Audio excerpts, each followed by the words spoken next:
자,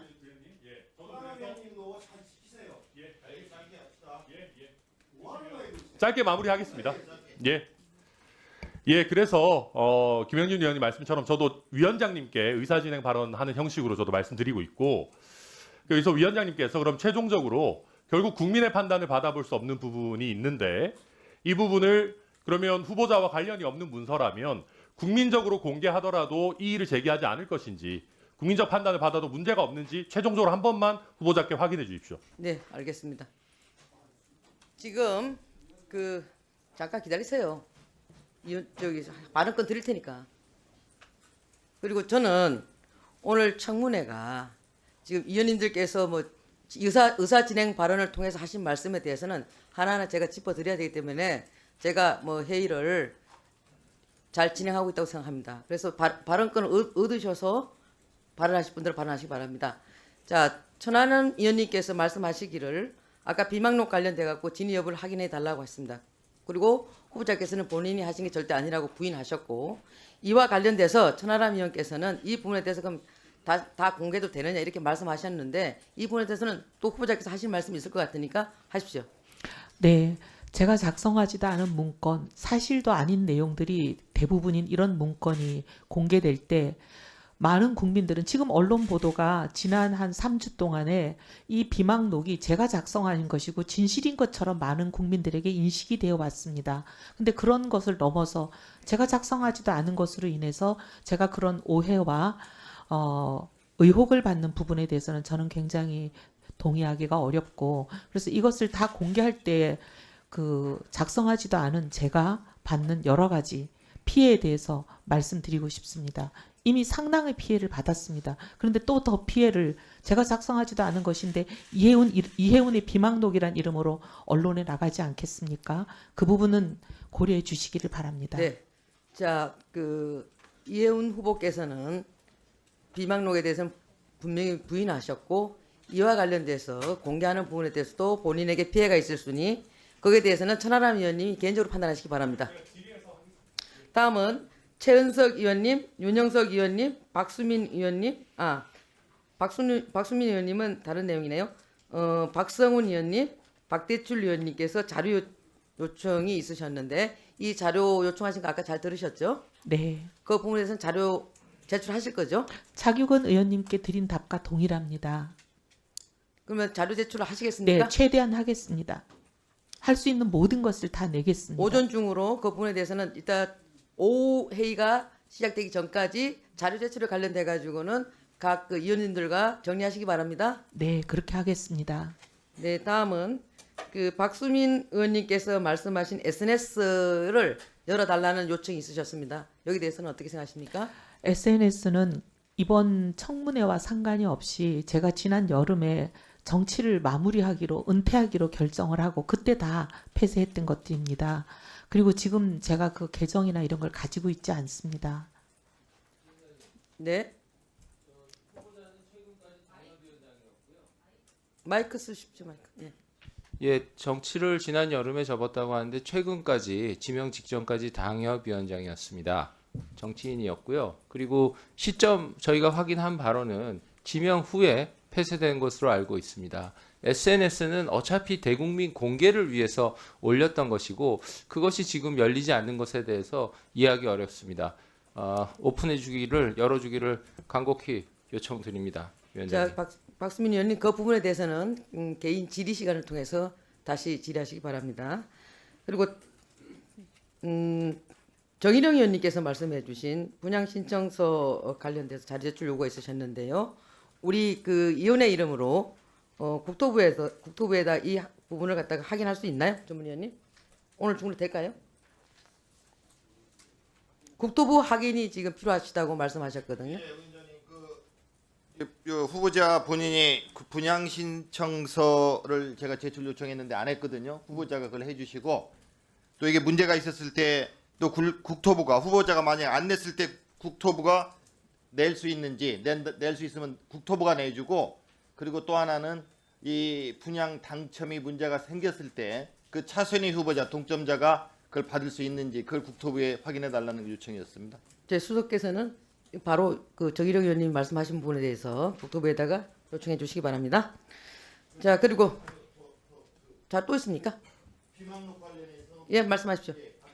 이게 후보자가 좀 말씀을 하셨는데 이거 파일이 한글 파일 쓰지 않는다 뭐 그런 식으로 그게 하는 예입니다. 제가 얘기한 대로 표현 어휘 이런 게 내 게 아니다. 뭐 문체도 필체도 그 파일도 이런 게 아니다. 그러니까 비명록은 내가 본인이 만든 게 후보자가 만든 게 아니다라는 증빙 그런 걸 좀 자료 합해서 오늘 오후 3시까지 가능하시겠죠? 네, 저희가 그걸 요청한 겁니다. 네, 그렇게 하겠습니다. 네, 그렇게 하겠답니다. 네, 그렇게 하겠습니다. 마지막으로 박수영 의원님께서 후보자의 태도에 대해서 말씀하셨습니다. 그 부분에 대해서는 그 후보자님 뭐 사과하실 생각 있으십니까? 오해가 있는 것 같아서 좀 사실 부분을 말씀드리겠습니다. 저희가 협상한다고 생각한 적도 없고 말한 적도 없습니다. 아마 언론의 오해였던 것 같고 그 부분에 대해서는 박수영 의원님께서 양해해 주시기를 부탁드리고, 그다음에 직원이 자료를 해소해 갔다고 지금 말씀하셨는데 직원은 자료를 해소하지 않았다는 말씀을 드리겠습니다. 그러면 자료를 해소해로 왔던 사실은 있었습니까? 아니요, 드리러 갔습니다. 알겠습니다. 네.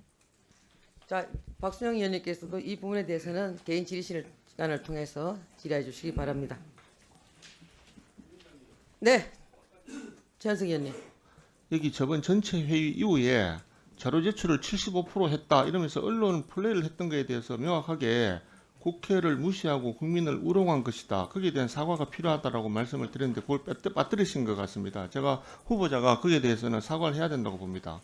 아니 이게 어떻게 요청하신 내용에 대해 상세하게 답변 드리기 곤란하다. 이거를 답변에 카운팅해가지고 밖에 나가서 언론한테 이렇게 언론 플레이를 합니까? 이게 후보자로서의 자세, 저는 후보자의 자세가 이 우리 국회에 대해서 정말로 존중하는 자세가 1도 없는 것 같습니다. 여기에 대해서 사과를 꼭 받아야 되겠습니다. 네, 그 박수영 의원님 관련돼서 그 야당 간사와 자료 제출 관련돼서 협의 중이다라는 그 얘기가 들어왔을 때 저도 깜짝 놀랐습니다. 그런데 뭐 거기 아니라고 그러니까 일단 나중에 개인 시간을 통해서 질의해 주시고, 지금 그 최현석 의원님께서 말씀하신 75%와 15%는 서로가 그 카운팅하는 자체가 좀 각자의 기준에 따라서 할 수 있는 부분들이 있습니다. 그럼에도 불구하고 여기에 대해서 후보자 하실 말씀 있으면 하십시오. 국회의 권위를 훼손하거나 국회를 경시하거나 할 생각은 정말 없습니다. 그리고 제가 국회에서 12년간 일을 했던 사람으로서 국민의 대표인 국회를 얼마나 존중해야 되는지, 그리고 그게 왜 필요한지에 대해서는 감히 말씀드리건대 누구보다 잘 알고 있습니다. 그런 일은 없고 앞으로도 절대 없을 것이라는 약속의 말씀을 드립니다. 자, 그러면 더 이상 이제 의사 진행 발언에 대해서 정리가 다 된 것 같습니다. 정태훈님 됐죠? 먼저 공직 후보자의 선서를 받도록 하겠습니다. 후보자께서는 발언대로 나오셔서 오른손을 들어 선서해 주시고 선서가 끝난 후 서명한 선서문을 위원장에게 직접 제출해 주시기 바랍니다.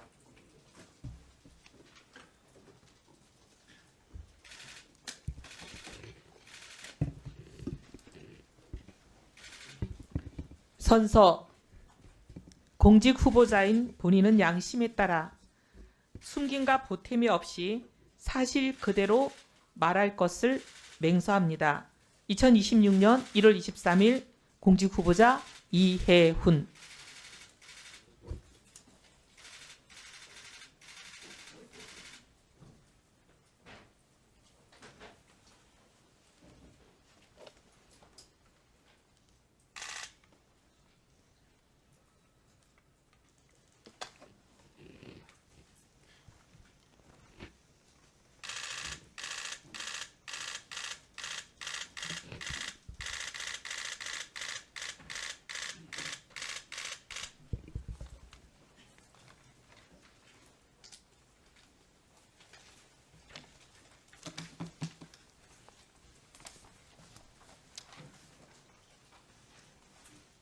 네, 다음은 공직 후보자의 모두 발언을 듣도록 하겠습니다.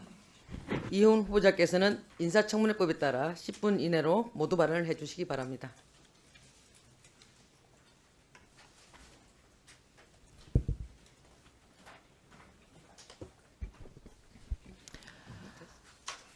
존경하는 이미자 위원장님, 그리고 재정경제기획위원회 위원님 여러분, 저는 오늘 기획예산처 장관 후보자로서 막중한 책임감을 가지고 이 자리에 섰습니다. 먼저 청문회를 준비하시느라 애써주신 위원장님과 위원님 여러분께 깊은 감사의 말씀을 드립니다. 기획예산처 장관 후보자에 지명된 이후 저의 부족함에 대한 여러 지적이 있었습니다. 먼저 존경하는 국민들께 심려를 끼쳐 송구합니다. 청문위원 여러분, 그리고 저를 장관 후보자로 지명하신 대통령님께도 송구합니다. 우선 저의 성숙지 못한 언행으로 인해 상처받은 모든 분들께 진심으로 사과드립니다.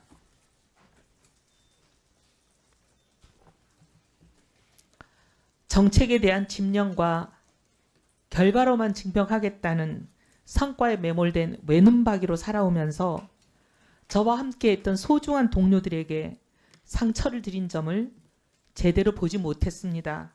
뼈저리게 반성합니다. 또한 내란에 동조했다는 비판을 피하기 어려운 잘못된 판단의 자리에 서 있었음을 다시 한번 사과드립니다.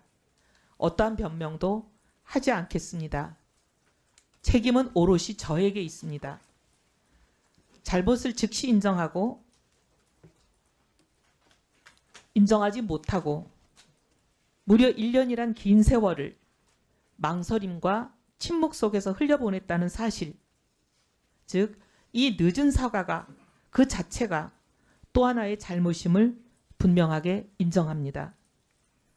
제가 평생 쌓아온 재정정책의 경험과 전문성으로 국민주권 정부의 성공에 단 한 분이라도, 한 부분이라도 기여할 기회를 주신다면 저의 과오를 국정의 무게로 갚으라는 국민의 명령으로 알고 사력을 다하겠습니다. 장관직을 제안받고 깊은 고민을 했습니다. 통합과 협치의 필요성은 늘 제기되지만 지금까지 실질적인 성과는 없었습니다. 과거 여당이 소수당일 때는 통합의 손길이 세불리기로 오해받기도 했고 강력한 힘으로 뒷받침되지 못해 실질적인 성과를 내지 못했습니다. 그러나 지금은 거대 야당으로서 세불리기 자체가 필요치 않은 상황에서 나온 통합의 발걸음은 협치의 제도화를 향한 대통령님의 진정성으로 읽혔습니다. 진영 정치에 발목 잡혀 한 걸음도 앞으로 나가지 못하는 지금의 대한민국에 새로운 길을 여는 일에는 돌을 맞더라도 동참하겠다는 심정으로 이 자리에 서게 되었습니다. 국정은 진영의 것이 아니라 오직 국민의 것이어야 한다고 믿기 때문입니다. 그동안 소신을 접은 변절이라는 공격도 받았습니다. 하지만 저는 보수 진영에 속해 있었을 때도 꾸준히 그리고 가장 열심히 경제 민주화의 목소리를 내왔습니다. 최저임금법 개정안, 이자제한법 개정안, 휠체어 금지법 등을 발의했을 때는 당을 떠나라는 숱한 공격을 받기도 했지만 이겨내 왔습니다. 시장 맞는주의에 매몰되어 있는 보수가 아니라 진영을 넘어 오직 국민과 국익을 위한 실용에 방점을 두었기 때문입니다. 국민 주권 정보의 국정 운영에 다른 시각을 조화롭게 접목할 수 있는 접점이 많은 사람이라고 믿습니다. 재정도 마찬가지입니다. 4분기 연속 0%대 성장을 기록하다가 겨우 경기 회복세의 기로에 선 이 시점에 잠재 성장률을 반등시키고 양극화와 K자형 회복을 완화하기 위해서는 재정의 적극적인 역할이 필요하기에 재정의 생산성과 재정의 지속 가능성에 대한 주의와 관심 또한 그 어느 때보다 중요합니다. 그동안 지출 효율화를 일관되게 주장해온 사람으로서 중복은 걷어내고 누수는 막아내는 일에 성과를 낼 준비가 되어 있습니다. 재정이 필요한 시점에 제 역할을 충실히 하면서도 데이터와 성과 분석에 기반한 재정 운영을 통해서 예산의 효율성을 극대화하는 똑똑한 재정을 하자는 것이 저의 일관된 지론입니다. 국책연구소에서 재정과 복지를 담당했던 6년간의 경험과 국회에서 재정기획위원회와 예결위를 담당한 12년간의 경험을 오롯이 쏟아붓겠습니다. 지금 국가재정과 예산 운영은 과거와는 전혀 다른 차원의 전략과 역할을 요구받고 있습니다. 트럼프 시대 이후 완전히 변화된 국제정세와 새로운 경제질서 속에서 대한민국을 지켜내기 위해서입니다. 대한민국 경제는 단기적으로는 고환율과 높은 체감 물가라는 이중고를 안고 있고 중장기적으로는 회색 코뿔소라고 불리는 5대 위기 요인에 직면해 있습니다. 인구위기, 기후위기, AI 산업기술의 대격변, 양극화, 지역소멸, 어느 하나 소홀히 할 수 없는 성장 잠재력의 저해 요인들입니다. 중장기적 관점에서 멀리 보고 국가의 미래를 계획하고 예산을 그 계획에 연계시킴으로써 국가 미래 계획의 실현 가능성을 높이겠다는 것이 기획예산처의 출범 이유입니다. 즉 예산을 국가 비전을 실현하는 수단으로 정책 우선순위를 조정하는 도구로 성과 중심의 관리 수단으로 전환하는 임무를 저의 마지막 소명으로 알고 다음 4가지 과업에 저의 모든 역량을 쏟아붓겠습니다. 첫째, 미래 사다를 위한 중장기 발전 전략을 수립하겠습니다. 새로운 성장 패러다임을 제시하겠습니다. 도출된 과제들이 계획대로 실행되어 국민들에게 그 성과를 체감하실 수 있도록 예산과도 긴밀하게 연계하겠습니다. 둘째, 성장과 복지의 동시 달성을 위해 지속 가능한 성장 기반을 확립함으로써 기본권이 보장되는 공동체 실현을 뒷받침하겠습니다. 성장과 복지는 상충되는 목표가 아니라 함께 갈 수밖에 없고 함께 가야 한다는 소신으로 사회 안전망을 촘촘히 재정비하겠습니다. 특히 AI 대전환의 시기를 맞아 성장의 과실이 한쪽에 치우치지 않고 모든 국민들께 골고루 분배될 수 있는 새로운 복지 패러다임에 대해서도 깊이 고민하겠습니다. 셋째, 재정을 성장의 마중물로 삼고 동시에 재정의 지속 가능성도 확보하는 선순환 구조를 구축하겠습니다. 유사 사업, 중복 사업을 정비하고 의무 지출, 경직성 지출 등등을 재구조화하는 재정 혁신을 선도하는 것이 기획예산처의 존재 이유입니다. 고강도 재정 혁신을 통해 마련한 재원을 인공지능과 첨단 전략 산업 등 국가의 생존이 걸린 핵심 분야에 집중 투입하여 경제의 대도약의 발판을 마련하겠습니다. 넷째, 국민이 주인이 되는 열린 재정을 실현하겠습니다. 참여와 소통의 재정을 열어가겠습니다. 이를 위해서 국가 예산의 편성부터 집행, 평가, 결산에 이르는 전 과정에 실질적인 국민 참여를 보장하고 재정 정보를 투명하게 공개하겠습니다. 또한 국민의 대표인 국회를 국전의 동반자로 모시겠습니다. 존경하는 위원장님 그리고 위원 여러분, 저는 오늘 제 역량과 자질에 대해 국민 여러분의 눈높이에서 엄중히 검증받겠습니다. 저에 대한 비판은 겸허히 수용하고 또 뼈저리게 반성하겠습니다. 하지만 저에게 국가를 위해 일할 마지막 기회가 주어진다면 그 비판을 국민께서 체감하실 수 있는 성과로 돌려드리겠습니다. 여러 현안에 대한 저희 생각은 위원님들의 질의에 대한 답변을 통해 상세히 소명드리겠습니다. 감사합니다. 네, 수고하셨습니다.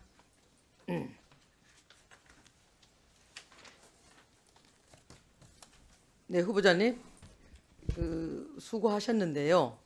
제가 좀 이렇게 후보자님 말씀을 듣다 보니까 정책에 대한 진정과 결과로만 증명하겠다는 성과에 매몰된 외눈박이로 살아오면서 이렇게 말씀하셨는데, 이 외눈박이라는 말이 한쪽 눈이 멀거나 이런 사람들에게 낮잡아서 하는 말이기도 한데, 이 부분 수정할 생각 없으십니까? 네, 죄송합니다. 그 부분 생각 못했습니다. 수정하겠습니다. 이런 하나부터 후보자님의 태도가 보이는 겁니다. 다음은 후보자에 대한 질의 답변 순서가 되겠습니다. 질의와 답변은 일문일답 방식으로 하고 주질의 시간은 답변 시간을 포함해서 7분으로 하겠습니다. 순서에 따라서 존경하는 최은석 의원님 질의해 주시기 바랍니다. 예, 후보자님, 장남이 연세대학교 경제학과 몇 년도 입학했습니까? 2010년도로 기억하고 있습니다. 네. 자, 장남의 대학 입학과 관련해서 이른바 아빠 찬스를 통해 사회기여자 전형으로 입학한 건 아니냐 하는 의혹이 제기되었고, 이에 대한 질문에 대해서 후보자가 지난 17일 서면 답변서를 통해서 장남은 사회기여자 전형이 아닌 다자녀 전형으로 입학했으며 해당 의혹은 전혀 사실이 아니다라고 밝혔습니다. 그렇죠? 네, 그랬습니다. 자, 이게 2010년도에 연세대학교 입학 전형입니다. 입학 전형 해당 요강 어디에도 다자녀 전형은 다자녀 전형이란 말이 없습니다. 다자녀라고 하는 표현 자체가 없습니다. 이거 후보자 분명히 거짓으로 답변한 겁니다. 그렇죠? 2011년도에 의원님 가서야 설명을 조금 네, 드려도 잠깐만요. 될까요? 예, 2011년도에 가서야 연세대학교가 처음으로 다자녀 전형을 신설을 했습니다. 신설을 했고 분명히 이거는 2010년도에 입학한 우리 후보자의 장남이 2011년도 전형으로는 입학을 안 했을 거니까 여기에 대해서는 분명히 차이가 있는 겁니다. 그렇죠? 네, 설명 좀 근데 드려도 이거를 될까요? 왜 이렇게 서면 답변에서 해당 의혹은 전혀 사실이 아니다라고 이렇게 강조하면서 답변을 냈죠? 네, 설명을 짧게 조금. 답변하세요. 그래도 시간은 조금 주십시오. 충분히 소명이 돼야 되지 않겠습니까? 네, 짧게 국민들께. 답변하세요. 예. 네. 처음에 이제 그 질문을 받았을 때 저희들이 17년 전 일이라 정확하게 기억을 못했습니다. 그리고 아들이 셋이다 보니 그 중에 누구였는지 기억을 못했고, 그래서 저희들이 학교 측에 계속 전화를 하고 문의를 했는데 학교 측은 17년 전에 여러 가지 자료는 보존기관이 경과해서 보관하지 잠깐만요. 않는다는 답을 잠깐만요. 듣고. 예, 거기까지 하시죠. 거기까지 아니 하시죠. 잠깐만. 실은 이거 지금 방금 우리 저 후보자가 기억하지 못한다라고 했는데 저는 우리나라 대한민국의 어머니들이 자기 자식이 수시로 수시 전형으로 대학 입학할 때 어떤 전형으로 입학했는지에 대해서 기억하지 못한다는 거 저는 이거 거짓말로 보고 1월 7일 날 모 언론사에서 후보자의 장남이 이렇게 또 다른 아빠 찬스를 활용해 가지고 사회 기여자 전형으로 입학한 거 아니냐는 보도가 난 적이 있는데 후보자나 후보자의 주변 사람들이 전화해 가지고 소위 기자들한테 엄청나게 압박을 주고 그 기사를 내린 적이 있습니다. 이거 알고 계십니까? 알고 계십니까? 아니요, 어제 들었습니다. 어제 네. 또 거짓말. 이거 후보자는 입만 열만 거짓말 하시는데 자 보십시오. 그러면 장남은 무슨 전형으로 입학했습니까? 그 설명을 드리면 아니 무슨 전형으로 입학했습니까? 그래서 말씀을 드리고 있습니다, 아니 의원님. 무슨 전형으로 입학했냐니까요? 그래서 지금 말씀드리지 예. 않습니까? 말씀하세요. 예, 그랬는데 그때 당시 이제 장남은 연락이 안 되고, 근데 이제 가족이 그때 아니 장남이 가장을- 어디 갔는데 연락이 안 돼요? 아니 근무 중인데 연락이 되겠습니까? 예? 아니 근무 지금 벌써 중인데 2주간의 시간이 지났는데 그날을 말씀드리는 겁니다. 그때 그래서 자 그만하세요. 자 잠깐만 그만하세요. 아, 그래서 결국 의원님. 무슨 전형으로 입학했대요, 장남이? 그래서 지금 설명드립니다. 아니 장남이 무슨 전형으로 입학했다고 합니까? 그래서 어제 저희가 사실을 답을 하세요. 답을. 예, 말씀드립니다. 무슨 전형으로 입학했어요? 그래서 저희가 사회 기여자 아니 전형으로 무슨 전형으로 입학했냐니까요? 지금 말씀드리고 있습니다, 의원님.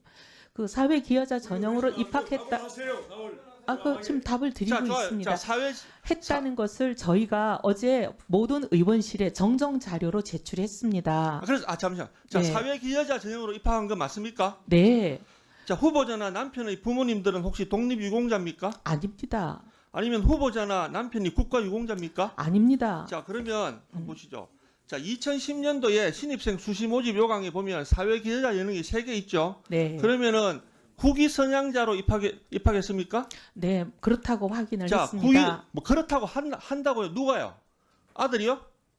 아니요, 그렇다고 누가 합니까? 누가 들었어요? 아니 서류를 냈을 때 저희가 무슨 서류를 냈는지는 자 이거 보세요. 아니 저기 자 의원님. 국위 선양자. 자 여기 보시면은 사회 기여자 전형 중에 국위 선양자라고 하는 게 있죠. 네, 국내외에서 활동하면서 학술, 문화, 예술, 과학기술, 산업, 체육 분야 등에서 세계적으로 권위 있는 상을 수상하였거나 업적을 내어 대한민국의 국위를 선양한 자 또는 그의 자녀 및 손자. 집안에 누가 이렇게 국위 선양했습니까? 어제 그래서 저희가 학교 측에 확인한 것은 누가 국위 선양을 했냐니까요. 누구를 예를 들어서 장남이 연세대학교에 입학하게 되었습니까? 그걸 묻잖아요. 누가 국위 선양했습니까? 4명 중에 누굽니까? 6명 중에 누구예요? 자, 양가의 할아버지 할머니 또는 부모님 중에 누가 국위 선양했습니까? 의원님 설명을 좀 하게 해주십시오. 누가 예, 설명을 드리지 사회기여자 전형으로 않습니까? 입학했으면 국위 선양자를 특정을 하고 그 사람과의 관계를 가지고 입학 서류를 냈을 거 아닙니까? 그래서 그 말씀을 지금 드리려고 그러니까 하지 답변을 않습니까? 하시라니까요. 그 답변을 지금 아니, 하고 있습니다, 의원님. 6명 중에 누구예요? 거기에 보면 그 당시에 입학 서류는 존재하지 않는데 원칙이라는 것을 학교가 가지고 있었습니다. 그래서 학교 얘기가 뭐냐면 누구냐고 물어보잖아요. 그래서 국위를 선양한 사람이 누구냐고 물어보고 그 사람과의 어떤 관계 때문에 후보자의 장남이 연세대학교에 사회기여자 전형으로 입학하게 되냐고 묻는데 지금 무슨 이야기 하시는 거예요? 위원장님 이거 일단 발언 시간 좀 중지해 주십시오. 이게 지금 후보자가 발언 시간을 고의적으로 지금 이렇게 잡아먹고 있는 겁니다. 예? 거기에 보면 잠시만. 답변을 명확히 하세요. 답변 국위 하고 선양자가 있습니다. 누구냐고요? 국위 선양자가 국위 선양이라는 것이 아니 훈장을 받은 사람. 위원장님 저 보십시오. 국위 선양자가 누구냐고 묻는니 그러니까 국위 선양자에 말씀하고 제가 지금 정의를 물어봅니까? 국위 선양자가 누구냐고요? 자, 정리 좀 의원님, 하십시오. 의원님. 정리합시다. 조용하시고요. 예, 청조 근조 훈장, 무궁 훈장 등등을 받은 사람의 자녀 또는 손자녀는 그런 게 어디 있습니까? 여기 보세요. 학술, 문화, 예술, 과학, 기술, 산업, 체육 분야에서 세계적으로 권위 있는 상을 받았거나요. 세계적으로 우리나라의 훈장이 여기 들어가 있습니까? 그런데 우리나라의 훈장이 들어가 있어요? 예? 그런데 내부적으로 아니라- 그 분명히 그 장남의 요강이 할아버지가 네. 훈장 받았던 게 우리나라의 국위를 선양했습니까? 거기에 대해서 양심적으로 답변해 보세요. 후보자 양심적으로 답변해 보세요. 후보자의 장남의 할아버지가 우리나라의 내무부 장관을 했다. 우리나라의 훈장을 받았다. 이게 우리나라의 국위를 선양했다고 할 수 있습니까? 이런 걸 통해 가지고 부정 입학을 했다는 거 이게 지금 오늘 후보자가 그대로 자백하고 있는 겁니다. 그렇지 않습니까? 아닙니다. 후보자님, 우리나라의 국위를 선양했다고 보세요. 시아버님이 우리나라의 국위를 선양한 사람입니까? 국위를 선양하지도 않은 사람을 국위를 선양했다고 이렇게 거짓말해서 연세대학교의 입학 프로세스를 무력화시킨 겁니다. 그 당시에 후보자